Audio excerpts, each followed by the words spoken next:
Olá a todos os irmãos, a todos os professores, uma paz do Senhor. Nós vamos para mais uma aula, para mais um subsídio. E hoje a lição é de número 8, a espiritualidade que agrada a Deus. A leitura bíblica, ela se baseia em Provérbios, capítulo de número 21, do 1 ao 3, que diz assim: Como ribeiros de águas, assim é o coração do rei na mão do Senhor. Este, segundo o seu querer, o inclina. Todo o caminho do homem é reto aos seus próprios olhos, mas o Senhor sonda os corações. Exercitar justiça e juízo é mais aceitável ao Senhor do que sacrifício. Os objetivos da nossa lição são 4 objetivos, sendo eles: entender que a espiritualidade de Israel está baseada na tríade escutar, praticar e sacrificar. Compreender que devemos nos preocupar com nossas ofertas, cultos e adoração. Mas isso não pode abafar um estilo de vida que atente para a palavra de Deus. Observar que a essência da espiritualidade cristã é a fé. E por último, desejar expressar a fé, escutando atentamente a palavra de Deus e obedecendo à doce voz do Senhor em uma constante vida de louvor e adoração. E, primeiramente, meus irmãos, é importante ressaltar que esses objetivos, eles são fundamentais para a aula. Porque os objetivos da nossa lição, esses 4 objetivos aqui, são onde nós queremos chegar. Ao final da aula, nós queremos que esses objetivos estejam claros para os alunos. Então, além dos objetivos ser um horizonte de chegada, eles também são um modo de aferir se nós tivemos sucesso em nossa aula. Como que nós sabemos que a nossa aula foi uma aula bem-sucedida, foi uma boa aula? É se nós, no final da aula, chegarmos nesses objetivos. Então, ao final da aula, se nós perguntássemos para os alunos, olha, o que vocês entenderam da aula? Olha, o que vocês vão levar desta aula? A resposta dos alunos necessariamente deve ir de encontro a esses objetivos. Porque se os alunos tiverem claramente esses objetivos, quer dizer, nesta lição, por exemplo, se no final da aula os alunos entenderem que a espiritualidade de Israel estava baseada em escutar, praticar e sacrificar, isto quer dizer que nós fomos claros e que nós conseguimos transmitir a mensagem. Por isso que é muito importante nós nos atentarmos a esses objetivos. Muitas vezes nós vamos ler a revista, esses objetivos estão bem no começo e a gente lê rapidamente. Mas não, esses objetivos aqui, esses 4 objetivos aqui, eles são o nosso horizonte de chegada.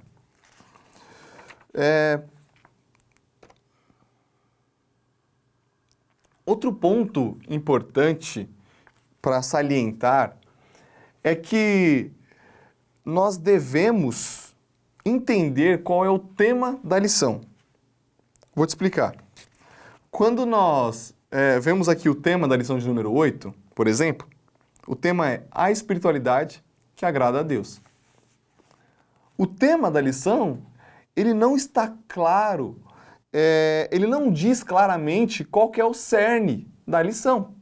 Veja, só pelo tema a gente não sabe o que a lição quer dizer de fato. Qual que é o tema principal da lição? Então, eu quero te fazer uma sugestão, que quando você terminar de ler a sua lição, provavelmente você pega a sua revista e você lê a lição para entender, para saber do que a lição se trata. E aí você lê os textos bíblicos, certo? Você começa a ler os textos bíblicos que a lição indica. Ao final disto, quando você terminar de ler a lição, eu quero sugerir que o irmão, que o professor, tente resumir a lição que você acabou de ler em apenas uma frase, em apenas uma sentença rápida. Resumir, isto é, responder a seguinte questão: de que se trata esta aula? Quando você terminar de ler toda a lição de número 8, você tente responder essa questão, esse questionamento. Mas do que se trata esta lição? Quais são as palavras-chave desta lição? E por que eu estou sugerindo isso aos irmãos? É porque, ao entender o tema central, ou o tema principal da lição, ao entender quais são as palavras-chave da lição, isto facilita na elaboração da aula. Então, quando eu sei qual que é o tema principal da lição, a minha mente, ela começa a lembrar de situações que têm correlação com o tema. Então eu vou ler a lição. E olha, a lição passada, se não me engano, falou sobre, a lição de número 6, falou sobre a preguiça. Então a gente entendeu que o tema principal era proatividade. Quando você entende que aquela lição, que o tema central daquela lição é proatividade, a sua mente ela já começa a te fazer relembrar de situações que têm correlação com proatividade. Isto facilita na sua elaboração de aula. Então eu quero sugerir, leia a sua lição, leia os textos bíblicos e ao final disso você tente responder qual que é o tema central desta lição. Qual que é a palavra-chave desta lição. Eu tenho certeza que isso te trará uma claridade. Isto fará com que a sua mente ela pense, ela comece a relembrar de pregações que você já ouviu relacionado ao tema, de ensinamentos que você já ouviu relacionado ao tema, de livros que você leu relacionados ao tema e que você vai buscando na sua mente, você vai trazendo essas informações, isso facilita na hora da elaboração da sua aula. Pensando nisso, nós temos que se perguntar, e eu me perguntei, qual que é o tema central dessa lição? Quais são as palavras-chave da lição de número 8? E a resposta que eu obtive é que a lição, ela se trata da espiritualidade cristã na prática. A palavra-chave que eu destacaria nesta lição é prática. Por quê? Porque a nossa lição, ela está propondo, a lição de número 8, ela está propondo uma espiritualidade prática. Um estilo de vida para além das 4 paredes da igreja. Este que é o tema central da nossa lição. Uma vida prática, para além dos ritos e para além dos cultos de domingos. A lição está nos propondo viver esse estilo de vida, não apenas cultuar, não apenas fazer parte da igreja ali, quarta, sexta a domingo, mas a nossa lição está propondo uma espiritualidade cristã diária e prática. E este tema, meus irmãos, ele é de suma importância para os nossos jovens. Ele é de suma importância para os nossos jovens. Porque pense, a maioria dos nossos jovens, irmãos, eles são jovens que cresceram no berço evangélico, digamos assim. Isto é, eles não tiveram aquele momento de conversão. Muitos deles não tiveram aquele momento de aceitar a Jesus, de ir à frente, de fazer a escolha por Jesus. A maioria dos nossos jovens, quando eles se viram por gente, quando eles tomaram consciência da vida, eles já estavam na igreja. E esta realidade, muitas vezes, ela pode ser prejudicial, uma vez que ela traz um certo automatismo e um piloto automático.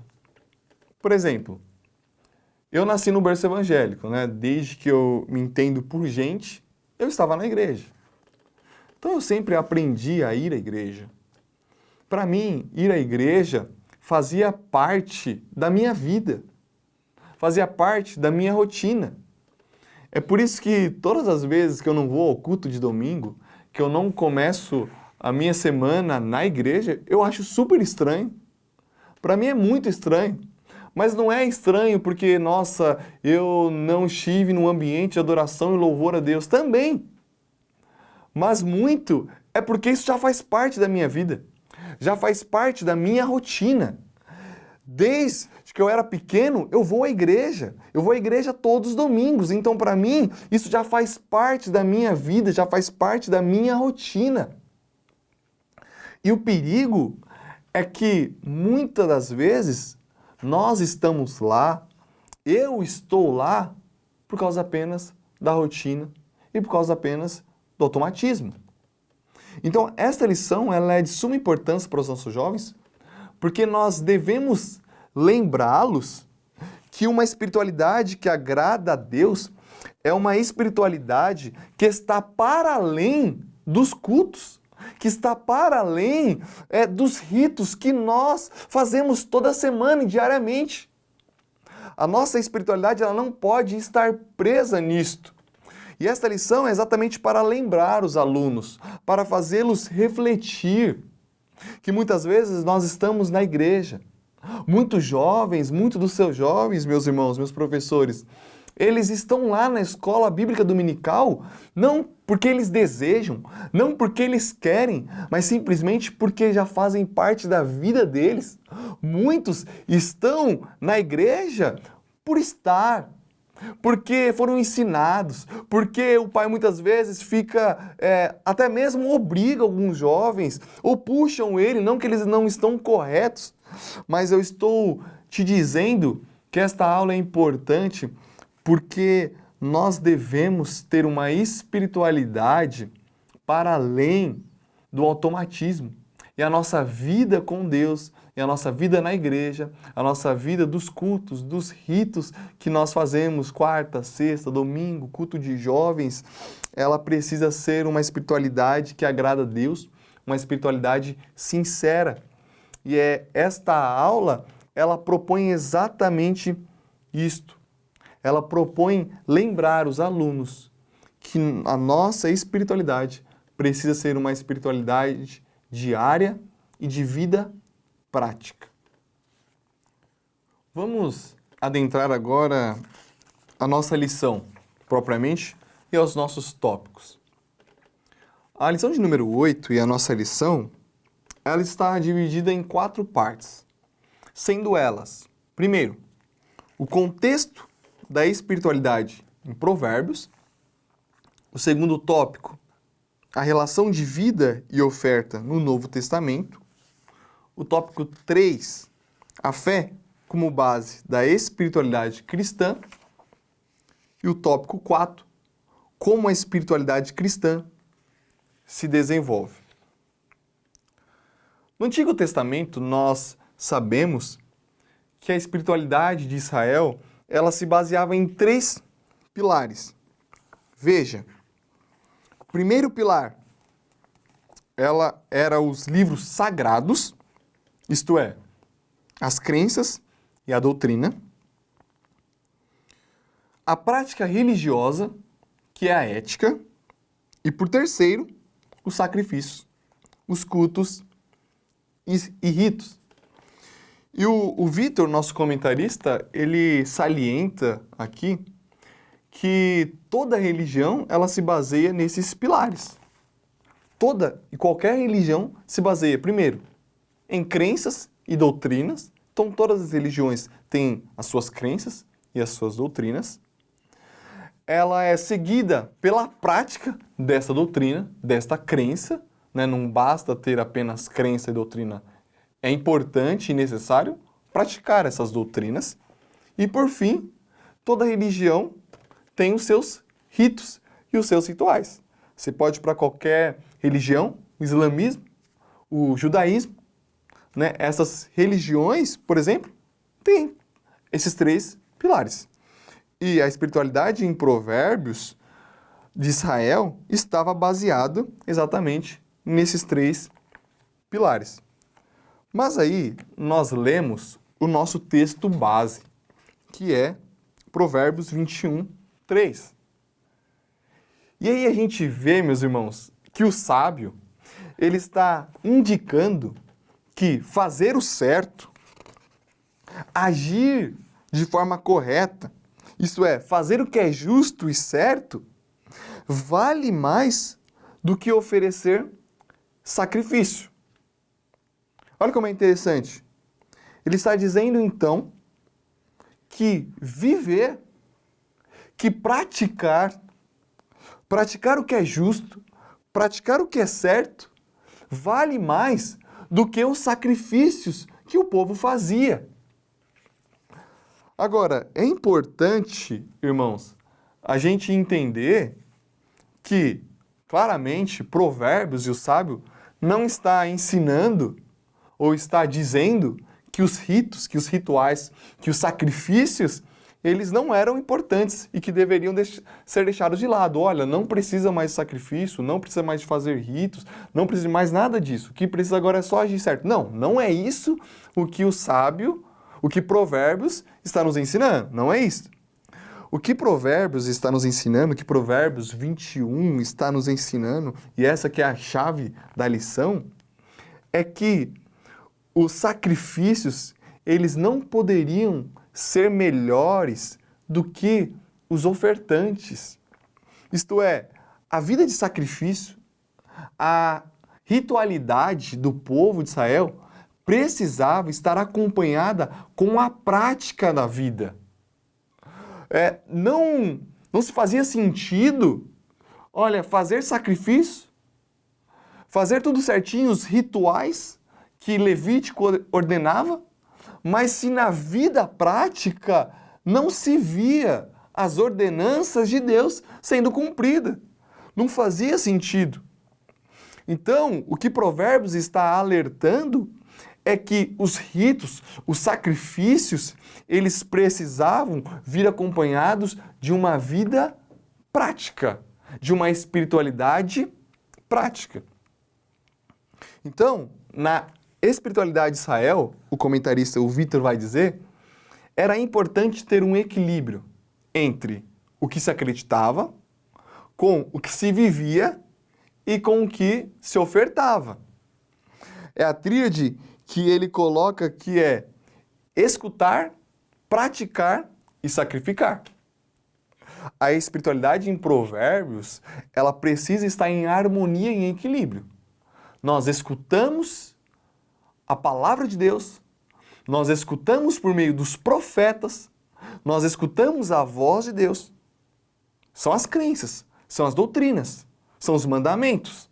Nós praticamos, nós colocamos isto em prática. E aí nós nos achegamos diante de Deus por meio das ofertas e por meio dos sacrifícios. Tinha que haver essa harmonia e este equilíbrio. No tópico 2, este é o tópico 1. No tópico 2, o Vitor, ele coloca que esta relação também de equilíbrio e de harmonia também é visto no Novo Testamento. Veja, nós vemos essa tríade de escutar, praticar e ofertar em Jesus. Em Mateus, capítulo 5, o verso 23 e 25, olha o que Jesus está dizendo para os seus discípulos. Ele diz lá: portanto, se você estiver apresentando sua oferta diante do altar e ali se lembrar de que seu irmão tem algo contra você, olha a sugestão de Jesus. Deixe sua oferta ali, diante do altar, e vá primeiro reconciliar-se com o seu irmão. Depois volte e apresente sua oferta. O que é interessante aqui, meus irmãos, a gente sempre salientar isso diante da sala, é que Jesus, em nenhum momento, ele proibiu ofertar, em nenhum momento ele desqualificou a oferta a Deus e a ofertar no templo, Em nenhum momento ele falou, olha, não é mais necessário ofertar no templo, não existe mais isso. Não, isso aí é coisa do Velho Testamento. Não, em nenhum momento a gente vê Jesus dizendo isso. O que nós estamos vendo é Jesus enfatizando que era-se necessário, primeiro, fazer o bem, viver o bem, viver a prática das crenças e das doutrinas de Deus na vida, para aí sim oferecer uma oferta. O que Jesus está dizendo é, olha, você vai ofertar a Deus, muito bom, isso é maravilhoso, tem que se ofertar a Deus. Mas ele pensa, mas se você tiver algo contra alguém, quer dizer, se na sua vida social, se na sua vida relacional com as pessoas, com a sociedade, há algumas dificuldades, há os embrólios, há alguma situação que não está de acordo com a palavra de Deus, primeiro se resolva. Resolva esta situação. E aí sim você oferta a Deus. É a mesma concepção de Provérbios e é o mesmo ensinamento. Não faz sentido chegar diante de Deus com ofertas, com sacrifícios, se a nossa vida prática, se a nossa vida diária, se a vida dos nossos jovens não estão, pelo menos, no caminho de agradar a Deus. O Vitor, ele salienta muito bem que nós não somos perfeitos. E é claro que a gente não vai ofertar a Deus e oferecer um culto a Deus, um sacrifício de louvor a Deus, apenas quando a gente se acha em condição ou se acha perfeito, porque nós nunca vamos estar e os jovens nunca vão estar, ninguém vai estar em condição perfeita. Mas nós precisamos, a nossa vida prática, a nossa vida diária, ela precisa estar neste caminho. No caminho de agradar a Deus, no caminho de viver a verdade de Deus. Aí sim se complementa as coisas. É isso que Jesus está dizendo. Aí sim a oferta ela é recebida por Deus. Por quê? Porque tem uma vida ali no caminho de obediência a Deus, pelo menos de tentativa de obediência a Deus, de rendição a Deus, e esta vida está vindo oferecer um sacrifício a Deus. Há uma complementariedade, a vida prática e os sacrifícios e a oferta. Tanto no Velho Testamento como no Novo Testamento, oferecer algo a Deus deveria estar acompanhado de uma vida de verdade, uma prática da palavra. Então, o que isso significa, irmãos? Significa que sacrificar apenas, cantar apenas, louvar apenas, não é suficiente, não faz sentido. É necessário um estilo de vida rendido a Deus. É necessário, repito, um estilo de vida rendido a Deus. No tópico de número 3, a gente vai ver que antes da cruz de Cristo, os sacrifícios e as oferendas, elas se faziam muito necessárias e se fazia necessária para o perdão dos pecados, certo? Mas a partir do momento que Jesus se sacrificou por nós, que Jesus se entregou por nós, esses sacrifícios já não fazem mais necessários. No entanto, em Hebreus 10:10, em Hebreus 13, do 13 ao 15, a gente vai ver que nós oferecemos sacrifícios de louvor. A nossa oferta agora não é para o perdão dos nossos pecados, porque o maior sacrifício já foi feito por Jesus. Então agora as nossas ofertas, os nossos cultos, os nossos sacrifícios são sacrifícios de louvor para expressar a nossa gratidão a Deus e expressar a nossa fé nele. Os nossos sacrifícios que nós fazemos, os nossos cultos que nós fazemos, são uma forma de expressar a nossa fé e a nossa confiança nele. E aí que entra o tópico de número 3. A fé como base da espiritualidade cristã. A fé, ela não é uma religião. Na verdade, ela é anterior à religião. É isso que o nosso comentarista ele está dizendo. A fé em Cristo é um ato de confiança que estrutura e fundamenta toda a nossa vida. Então a base da nossa espiritualidade cristã não está nas crenças, não está nos rituais, não está nos dogmas, não está na doutrina. A base da nossa espiritualidade cristã está na fé, ou seja, nesse ato de confiar e de se render a Deus. E aqui eu quero trazer um texto que não está na lição, mas que você pode se utilizar, que eu acho interessante ao tratar sobre a fé como base da nossa espiritualidade cristã, que é o texto de Tiago, capítulo de número 2, versículo de número 17 até o 19. Eu vou ler para os irmãos. Assim também, a fé,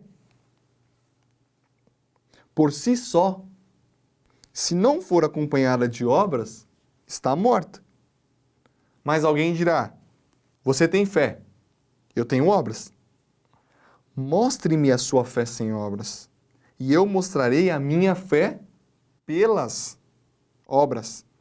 Você crê que existe um só Deus? Muito bem. Até mesmo os demônios creem e tremem. E por que eu utilizo esse texto aqui?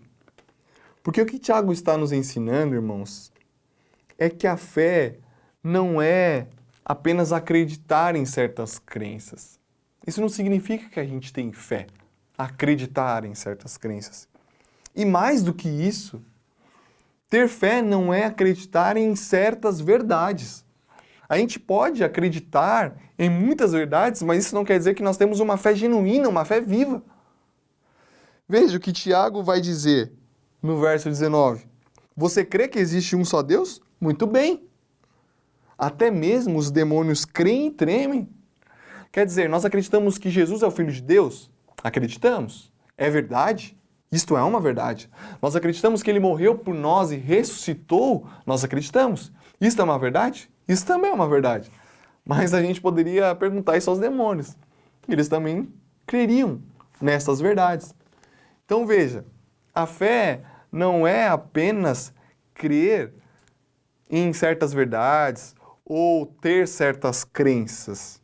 Isso não faz nós termos uma fé verdadeira e uma fé viva. O que é a fé? A fé, então, ela é se entregar a Deus de tal modo que esta fé viva gere em nós mudanças e obras. Por quê? Porque o que Tiago está dizendo é que não existe fé sem obras.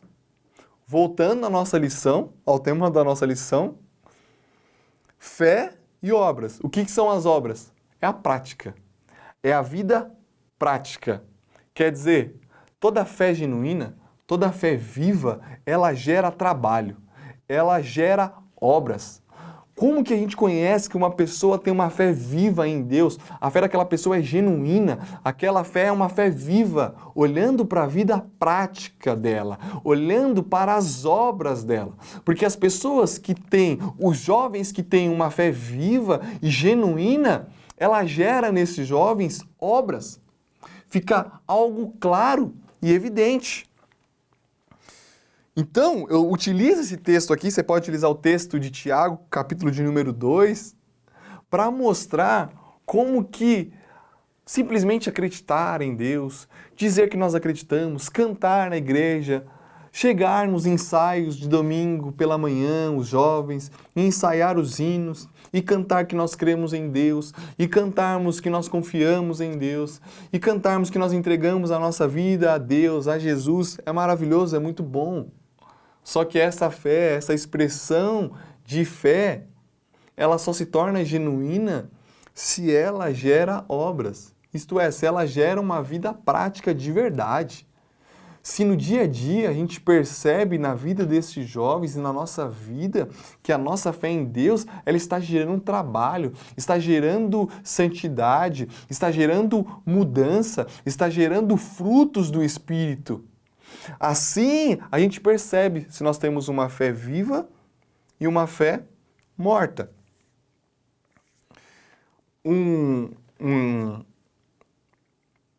Uma ilustração que é interessante sobre isso, sobre acreditar, sobre como que a fé não é apenas acreditar, é que, quero contar aqui rapidamente para os irmãos, um dia um menino, uma criança, estava acompanhando um campeão mundial de travessia de cabo de aço, sabe, aquelas pessoas que sobem em duas montanhas ali no precipício, e ele vai andando num cabo de aço bem curto ali, e ele fica atravessando.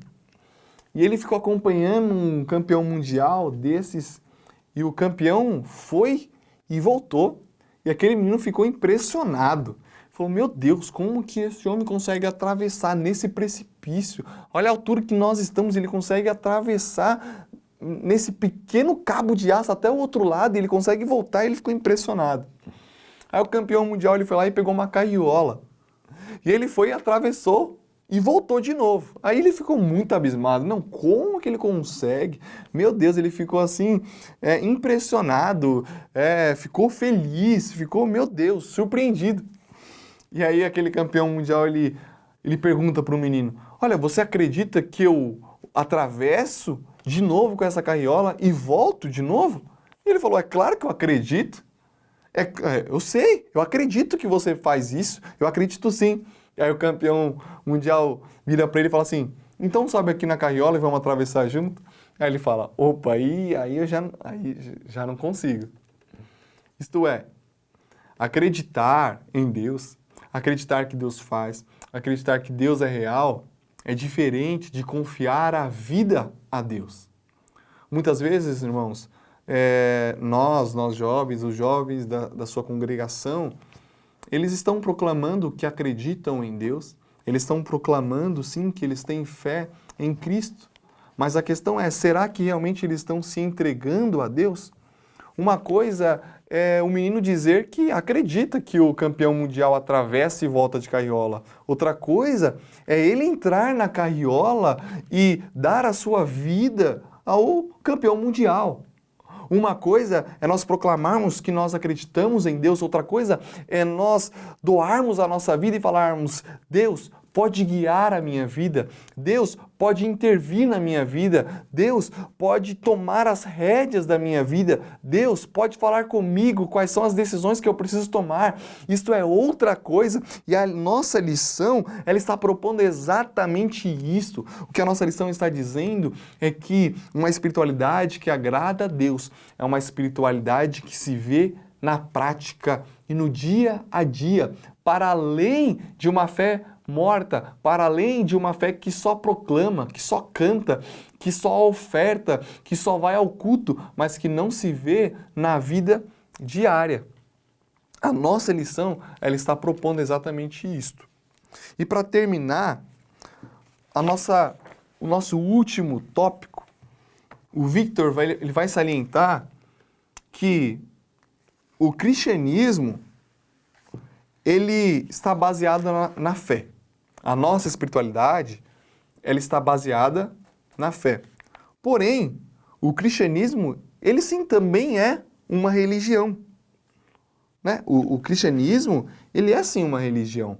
Nós temos, por exemplo, crenças, nós temos dogmas, nós temos doutrinas. É uma religião.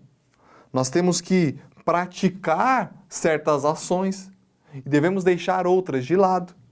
Isso é a prática, é a ética cristã. E o cristianismo também tem os seus ritos. O cristianismo tem... a gente não oferece sacrifícios, mas nós vamos à igreja, nós vamos aos cultos, nós cultuamos a Deus. Então, sim, o cristianismo é sim uma religião. No entanto, o que o Victor ele vai salientar aqui, é o que toda a lição está salientando, é que fazer parte da religião, do cristianismo, fazer parte da igreja institucional, tocar nesta igreja, fazer parte dos ritos, oferecer sacrifícios, isto é, tocar um violão, tocar uma bateria, cantar na igreja, fazer parte da mocidade, isto não significa que nós vivemos uma espiritualidade que agrada a Deus. E aqui é o ponto-chave da lição, e aqui é o ponto de reflexão que os irmãos professores podem levar à sala de aula e aos jovens. Eu sugiro que você termine esta aula, como que é o último tópico, o último ponto, fazendo eles pensarem e questionando, levando eles a alguns questionamentos nesse final de lição. Então você pode questioná-los, por exemplo, como: olha, vocês acham que a espiritualidade que vocês vivem é uma espiritualidade para além dos ritos e dos cultos? Pergunte isso, faça eles pensarem se a vida que eles levam no dia a dia está em consonância com a vida dos cultos. Pergunte a eles se a oferta, o momento de louvor, isto é, os cultos quarta-feira de sexta, os cultos de jovens, a uma mesa, a Santa Ceia, a Ceia do Senhor, os cultos de domingo, os momentos de adoração que eles fazem na igreja, complementam a vida que eles levam na segunda-feira, quando eles vão ao trabalho, e quando eles vão à faculdade, ou quando eles vão à escola? Os cultos que eles vão são uma extensão de uma vida com Deus, de uma vida de intimidade com Deus diária e praticada diariamente? Ou esses cultos que eles vão de domingo são, na verdade, o único momento que eles têm de uma certa espiritualidade? Esses questionamentos são importantes para fazê-los refletirem sobre o modo de espiritualidade que eles estão tendo. Será que a espiritualidade que os nossos jovens estão levando é uma espiritualidade verdadeira? Uma espiritualidade que agrada a Deus? Uma espiritualidade que está para além dos cultos? Que está para além dos domingos? Qual a espiritualidade que eles têm tido, meus irmãos? É essa reflexão que a nossa lição propõe e é essa reflexão que você tem que levar ao seu aluno. Amém? Eu quero aqui agradecer desde já a sua atenção. Eu espero que este subsídio venha de alguma forma te ajudar na elaboração da sua aula e que a sua aula venha tocar na vida dos jovens e que eles venham sair desejosos por uma espiritualidade que agrada a Deus. Que Deus te abençoe, meu irmão, e que Deus abençoe a sua aula.